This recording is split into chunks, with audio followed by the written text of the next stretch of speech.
আজকে আমি আমার লাইফ নিয়ে কিছু কথা বলবো। যখন আমার 6 মাস বয়স, তখন আমি আমার মাকে হারাইছি।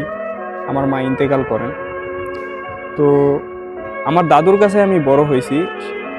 দাদুর কাছে আমি 8 বছর বয়স পর্যন্ত ছিলাম। তো আমি বলতে চাই, আমার কষ্টটা হচ্ছে যে সবাই যেমন মায়ের আদরটা পায়, আমি না ওই মায়ের আদরটা কখনো পাই নাই। যেমন এখন আমি কাজ করি, ডেলিভারি করি, ডেলিভারি কাজ করা অনেক কষ্টের। তো আমি যখন কাজ করে যখন বাসায় ফিরি, তখন সবার যেমন মা বলে যে বাবা খেতে আয়, খাবার রেডি আছে, বা ওই জিনিসটা না আমাকে কেউ বলার মতো নাই যে বাবা অনেক কষ্ট করছোস, আয় খেয়ে নে।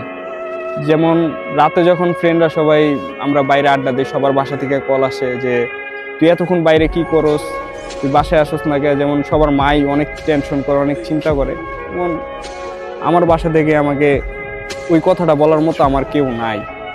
তো এই জিনিসটাই আমার অনেক খারাপ লাগে যখন সবার মা সবাইকে কল দেয়। তো আসলে এই আক্ষেপটাই আমার থাকে। তো আমি এই আক্ষেপটা নিয়েই বেঁচে থাকতে চাই। সবাই আমার জন্য দোয়া করবে। আসসালামু আলাইকুম।